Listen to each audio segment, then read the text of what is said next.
बिस्मिल्लाहिर्रहमानिर्रहीम। Welcome to course Edix. आपका teacher आपका दोस्त तसव्वुर हुसैन जी। तो मेरे दोस्तों, मेरे भाइयों, आज जो है हम बात करेंगे क्लियर के हवाले। क्लियर कमांड है जी, जिसको आप डिलीट भी कहते हैं आसान अल्फाज में, ठीक है। तो ये कमांड है जिसका काम है डेटा को डिलीट करना। लेकिन यहाँ पर हमारे सामने कुछ नई बातें आएंगी और मैं आपको बताता हूँ एडिटिंग ग्रुप में दैट इज क्लियर। क्लिक करते हैं जी, तो आप देख सकते हैं इसमें ऑल के बाद जो है सबसे पहले आता है क्लियर फॉर्मेट, फिर है कंटेंट, और फिर है कमेंट, और फिर है हाइपरलिंक, और फिर है रिमूव लिंक। ये हाइपरलिंक और रिमूव लिंक जो है तो ये आपके इस वर्जन में है 2016 में। इससे प्रीवियस में ये दो चीजें नहीं थी। तो बहरहाल इन सारी चीजों को डिस्कस करेंगे जी, और इसका इस्तेमाल जो है उसको ऊपर जानने की कोशिश करेंगे। बड़ी आसान सी बात है, इतनी मुश्किल नहीं है। लेकिन हमें यहाँ पर जो है वो मालूम होता है कि भाई क्लियर जो है यानी मिटाना जो है वो सिर्फ टेक्स्ट के लिए या डेटा के लिए नहीं होता जो आपने डेटा एंट्री की होती है, बल्कि और भी कुछ चीजें हैं जिसको कभी कभी मिटाना पड़ जाता है। तो जी आसान तरीके से इसको डिस्कस करते हैं, शुरू करते हैं जी। देखिएगा, मैं आता हूं यहां पर, मैंने डेटा लिखा, सलीम नाम लिख देते हैं जी। उसके बाद इसी सेल में मैंने कुछ मजीद कमांड्स अप्लाई की। जैसा कि आप देखते हैं मैंने जो है तो फॉर्मेट चेंज कर दिया है जी इसका, ठीक है। तो टेक्स्ट को भी फॉर्मेट दे दिया, साथ में बैकग्राउंड में कलर भी दे दिया। कलर कुछ अच्छा नहीं लग रहा, येलो दे देते हैं जी, रेड के साथ येलो कदरे बेहतर नजर आता है, ठीक है। उसके बाद मैं क्या करता हूं कि जी इसको कमेंट भी दे देता हूं, ठीक है। कमेंट आप जानते ही होंगे, वर्ड तो पढ़ा ही है आपने। तो यहां पे कमेंट देने के लिए आप रिव्यू में आए जी, न्यू कमेंट पे क्लिक करें और जो भी आप इसके बारे में लिखना चाहते हैं, मैं कहता हूं कि जी ही इज फ्रॉम पेशावर, ठीक है। Comment is use for additional information जी, इजाफी मालूमात के लिए इस्तेमाल होता है। तो बात कर रहे थे हम क्लियर की, और इस वक्त जो हमारा सेल है उसके अंदर है तीन चीजें, ठीक है। हाइपरलिंक वाली बात को बाद में डिस्कस करते हैं। एक है इसके अंदर टेक्स्ट यानी डेटा, दूसरा जो है वो है इसके अंदर फॉर्मेट यानी डिजाइन। जो आपका फॉन्ट कलर है वो चेंज है, बोल्ड, इटालिक, इटालिक तो नहीं है, बोल्ड है, अंडरलाइन है और रेड कलर में। तो ये हो गया फॉर्मेट जो है वो आपने टेक्स्ट पे अप्लाई किया। इसके अलावा फॉर्मेट जो है वो है सेल का कलर। तो हमने सेल को भी कलर दिया हुआ है, बैकग्राउंड में हमने इसके कलर फिल किया येलो। तो फॉर्मेट की कैटेगरी में ये बातें आ गई। दो चीजें हो गई जी। तीसरी बात जो है वो है इसके अंदर कमेंट। तो यानी हमने इसके अंदर कमेंट भी किया हुआ है, ठीक है। तीन चीजें हैं जी इस वक्त। तो नॉर्मली जनाब जब हम आते हैं और मैं इसको सिंपल कॉपी करके यहां पर पेस्ट करता हूं, अलग अलग पेस्ट कर देता हूं जी, ताकि हम अलग अलग इसको डिस्कस करें और आसानी से इसको समझ सकें, ठीक है। तो बस अब बाकी की कॉपी नहीं चाहिए, स्कैप कर दें, वही कॉपी कमांड हो जाएगी, खत्म। और उसके बाद हम आते हैं सबसे पहले वाला जो सेल है, इसको मैंने सेलेक्ट किया। तो भाई मैं डिलीट करना चाहता हूं, मिटाना चाहता हूं, जिसे हम डिलीट और मिटाना और क्लियर कहते हैं। तो वो है आपके पास क्लियर में कंटेंट। ये है जी वो आपका डिलीट ऑप्शन, ठीक है। तो आप इसके ऊपर क्लिक करें और ये हो गया डिलीट। समझ आई बात की? नहीं जी, समझ नहीं आई भाई। तो समझ जाते हैं ना जी, कोई मसले वाली बात नहीं है। सेलेक्ट करें और डिलीट का बटन प्रेस करें। अब समझ आई बात की?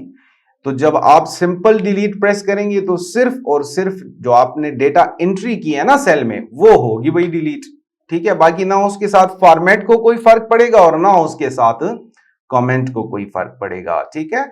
ये हो गया एक ऑप्शन। मैं कहता हूं अच्छा जी अब ऐसा करो ना कि इसमें से डिलीट कर दो सिर्फ और सिर्फ फॉर्मेट।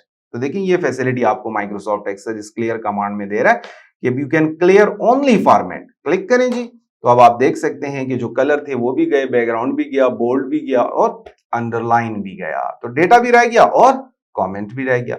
इसी तरह मैं कहता हूं जी इसमें से डिलीट कर दो, क्लियर कर दो, क्या चीज? बस जी सिर्फ और सिर्फ कमेंट। तो आप क्लियर कमेंट कीजिएगा, आप देख सकते हैं कि इसमें फॉर्मेट और टेक्स्ट यानी कंटेंट तो दोनों चीजें रह गई और कमेंट हो गया डिलीट, ठीक है। तो बड़ी आसान सी बात है भाई कि अगर आप डिलीट करना चाहते हैं, आपके पास कोई टेबल वगैरह, आपने बॉर्डर्स वगैरह यूज किए हुए हैं, कलर्स यूज किए हुए हैं, ठीक है। तो जब आप नॉर्मली डिलीट करते हैं तो डिलीट से सिर्फ और सिर्फ डेटा डिलीट होगा, बाकी चीजें रिमूव नहीं होंगी। इसी तरह कंडीशनल फॉर्मेटिंग और जो जो कमांड्स आपने पढ़ी हुई है नॉर्मल, वो भी डिलीट नहीं होती है जी। तो अगर आप चाहते हैं कि जी मुझे तो कुछ नहीं चाहिए, ये सारा डेटा डिलीट कर दो बमाए फॉर्मेट, तो आपको यूज करना चाहिए क्लियर ऑल, ठीक है। तो आप देख सकते हैं आपका सारा डेटा हो गया डिलीट। अच्छा जी, और इसके साथ साथ बात करते हैं अबाउट क्लियर फॉर्मेट और रिमूव फॉर्मेट, ठीक है। इसको भी देख लीजिए। तो मैंने यहां पर लिखा कंप्यूटर, लिख देते हैं जी। मैंने यहां पर लिखा कंप्यूटर और इसके साथ मैं लिंक करना चाहूंगा तो लिंक कमांड जो है वो है आपकी इंसर्ट में जी। आपने इंसर्ट में आना है और इंसर्ट के अंदर है हाइपर लिंक। देखिए लिंक के अंदर ये आपकी लिंक कमांड है, यही हाइपर लिंक है। तो आपने क्लिक करना है, इंटरनल एक्सटर्नल जैसा भी लिंक आप बनाते हैं आपकी मर्जी पे डिपेंड करते हैं। मैं इंटरनल लिंक बना लेता हूँ जी। प्लेस इन दिस डॉक्यूमेंट में शीट नंबर 1 में मैं इसको लिंक करने जा रहा हूँ सेल A100 के साथ। तो ओके करें तो होगा ये कि जब आपको इसके ऊपर क्लिक करेंगे ना, सिंपल क्लिक है यहाँ पे, तो जस्ट क्लिक करें और आप देखें आपको ये ले आया सेल नंबर A100। ठीक है, तो 100 नंबर रो है और A नंबर वाला सेल हो गया, यानी first column and 100 number row. Control home shortcut कीजिए दोबारा यहाँ आने के लिए। तो आप देख सकते हैं कि हमने हमारे पास एक सेल है, उसके अंदर डेटा है, उसके साथ हमने लिंक बनाया। इसी को मैं एज इट इज कॉपी कर देता हूं जी और मैं यहां पर भी इसको पेस्ट कर देता हूं। ठीक है, इंटर के साथ भी पेस्ट हो जाता है, बताया था मैंने शुरू वाले लेक्चर्स में। तो अब आप देखें ये दोनों सेल्स के अंदर डेटा मौजूद है और इसके साथ लिंक है। ठीक है, तो आप इस पे क्लिक करें तो ये भी काम करेगा, इस पे क्लिक करें ये भी काम करेगा। अब मैं आता हूं, ऐसा करता हूं कि जी इसको मैं क्लियर करने जा रहा हूं। ठीक है, होम में आए, क्लियर पे क्लिक करें और ये आपके पास क्लियर हाइपरलिंक। तो देखिएगा मैंने क्लियर हाइपरलिंक पे क्लिक किया, लिंक हो गया जी क्लियर। ठीक है, फॉर्मेट को इसने डिस्टर्ब नहीं किया। यानी आप देख सकते हैं ना, आप जानते हैं कि जब आप एक दफा लिंक को यूज कर लेना तो उसका कलर चेंज हो जाता है। ठीक है, और जब आप उस फाइल को बंद करके दोबारा ओपन करें फिर वो बात नहीं रहेगी। तो ये जो लिंक है ये यूज नहीं था, ये लिंक यूज था, ये वजाहत होती है कि भाई ये जो कलर चेंज हो गया इस बात की। तो मैंने जब क्लियर किया तो लिंक तो क्लियर हो गया, लेकिन जो फॉर्मेट उस लिंक की वजह से बदला हुआ था वो फॉर्मेट एज इट इज रहेगा। तो अब आप इसके ऊपर क्लिक करें, देखें there is no link. Okay हो गई बात। अच्छा, दूसरा जो ऑप्शन है उसको भी यहां से आने एरो के जरिए हम सेलेक्ट करेंगे जी, क्लियर पे आए और इस दफा रिमूव हाइपरलिंक करें। तो आप देखिए जी रिमूव लिंक ने दो काम किए ना, एक तो इसने लिंक को खत्म कर दिया, दूसरा जो लिंक बनाने की वजह से फॉर्मेट था वो फॉर्मेट भी हो गया खत्म। ठीक है जी, तो that is the concept about clear. ये थे जी आपके क्लियर्स के तमाम ऑप्शन। ठीक है जी, ओके जी, थैंक यू, अल्लाह हाफिज।